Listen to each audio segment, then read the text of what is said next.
బహుదా నదీ తీరములోన బావిలోన వెలసిన దేవ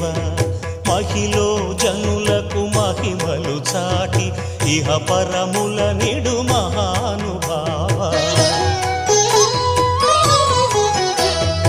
ఇష్టమైనది వదిలిన నీకడ ఇష్టకామ్యములు తీర్చే గణపతి